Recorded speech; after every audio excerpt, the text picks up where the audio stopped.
have a lot of experience in the golf world, but to start it off, you caddied at Sage Valley, right? Yeah. Yep. So Yep. I did. Well, we were Yes. just talking about it off air, and this is one of the first times non-Masters weeks you're not caddying. Yeah. So what was that experience like? Yeah, so it's interesting how it came about, man. So like I said, I played competitive golf till I was 15. So like I played on the varsity team my freshman year. I wasn't a bad little player. Played on the varsity team my freshman year and at North Augusta High School. One of the things we got to do, the golf coach had the hookups, whatever. And Sage Valley is like probably, 15 minutes from where I grew up. So I live off of exit 1. That's how you get North Augusta. Yeah. Sage Valley's exit 11. So, it's literally just 10 miles down the road. And so we got the opportunity to caddy there. I did it once, whatever. I was a freshman in high school. Didn't really think much of it. And then as my baseball career, I chose baseball over golf because it was one of those things where I loved golf, but I had a passion for baseball. And also, man, golf is just so freaking hard. And I was a hothead when I was younger. And so that's not a good mix. You know what I mean? When you're trying to play golf and you let your emotions get to you. And it's one of those things where baseball, it's a lot easier to see progress than in golf, where like you might get better, but your scores aren't really getting that much better. And it just gets really frustrating. Either way, whatever. Chose baseball, and I ended up playing with this kid that his dad was the caddy master at Sage Valley. Yeah. And so he had known that I'd played golf before, and it was something where when I was in college, and I actually transferred from Newberry and transferred back home to Augusta State University because I played college baseball at Newberry. And once I got you and Patrick Reed, your alumnus. Yeah. I graced the hallways as well, but I don't think he was there at the same time I was. But no, they were still Rolex. Did you? No, they were still nasty in golf though when I was there for sure. Yeah. I'm pretty sure they still are. But so when I came back home though, basically he was just like, hey, I started working a little bit because my baseball career, I hung up the cleats, and he was just like, hey man, if you want to come out here and caddy, like you can make really, really good money. It's all cash under the table. And of course, Sage is a beautiful place. And, it's one of those things where like not everybody that caddies is a great golfer, of course. Not everybody that caddies even really knows the game of golf that well. Some people are just out there to get the money, but it's a huge plus and a bonus, right? If you know the game, for sure. So I figured it was something like, hey, I could be pretty good at it. And I went out there and tried it and did it. And, was able to meet a ton of great people, and like I said, I had perspective in the sense I was like, dude, I get to go to the golf course.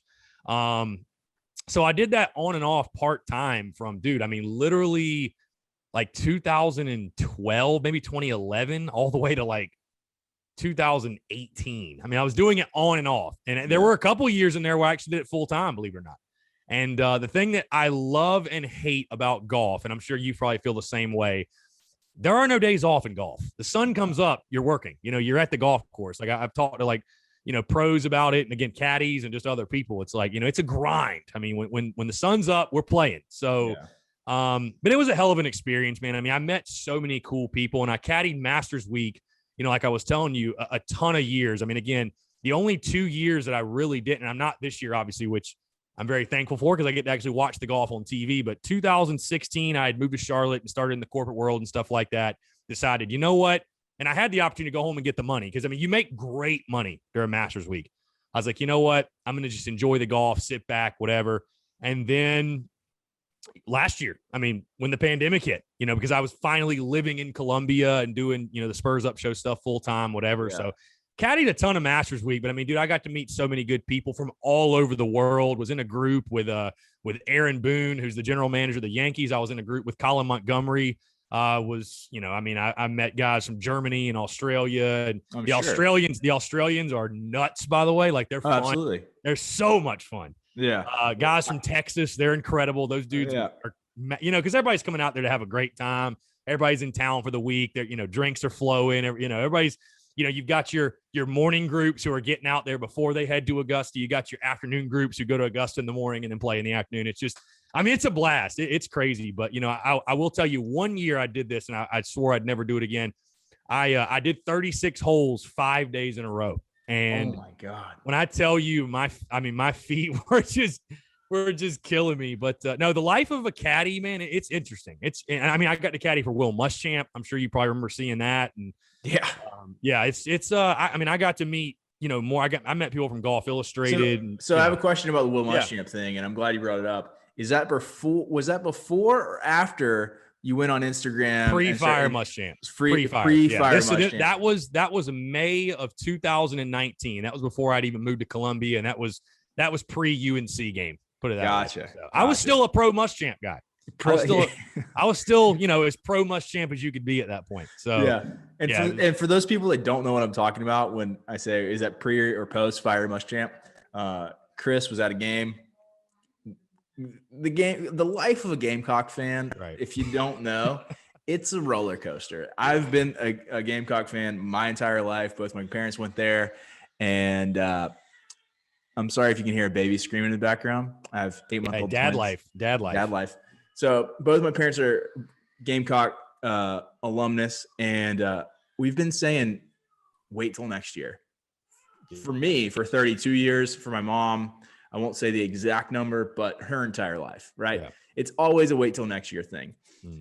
Every time we think we got a good coach, we thought we had it with Lou Holtz, and then he left, and we thought we had it with Spurrier, and then we had it for a little bit, and then he left in kind of a dumpster fire, and then Will Muschamp comes in, and then anyways, you got it going, and then we lose to the Citadel. Yeah, lose the Citadel, and then that year, the UNC thing, not to talk everybody's ear off that's tuning in, because, again, a lot of people probably aren't Gamecock fans, but lose a game you should win to a freshman quarterback with a first-year head coach against a team that I think won like 2 or 3 games the year before. So you can just say things were not very not very positive in Gamecock land. And when you call for the head coach's head, things get kind of interesting on the business side of things. But back to the golf thing, though, man, I just want to say, like, Sage Valley was an awesome experience. There's a ton of guys out there I still know, and I still know the pro out there. And again, I think, honestly, one of the reasons I'm able to do what I do now with, because I really believe everything happens for a reason. I think one of the reasons I'm able to interview the people I'm able to interview, and how we're able to sit here and I'm able to talk to you, is from meeting those people. I mean, dude, I've met CEOs, pro athletes, people of high status, where it's like I got so comfortable just talking to people, just having conversation, just bullshitting with them. Yep. It just kind of became second nature. It's like I don't get like the starstruck feeling. You know what I mean? Yeah. There's so many famous people that were out there that, I mean, I was standing next to Bryson DeChambeau. He was literally, it was the week before the Masters. He was out there practicing. It's just like no big deal. DeChambeau is just out there. I mean, I was also able to caddy in the Junior Invitational, which is like the biggest junior tournament in the world. I think it's the top 54 or top 60 juniors in the entire world. I caddied for a kid the last couple times I did it. His name's William Mao. He plays for Pepperdine now, and they are nasty. They are really good. I think they just finished third at the tournament down there at Augusta at Forest Hills. So, I mean, I definitely got an extensive background in golf, man. And while I was doing that too, there was about a 8-month stretch I worked at Augusta Country Club, which, if you're familiar with the Augusta National and kind of golf around that area, you'll know that the Augusta Country Club actually borders Augusta National. Yeah, so fun. I'm sure you knew this, but I was going to say, fun story is that Augusta Country Club was there first. So when the National built 12 and 13 tee box, they bought that land from Augusta Country Club. Really? Yes. Yes. So they bought that land to build those holes.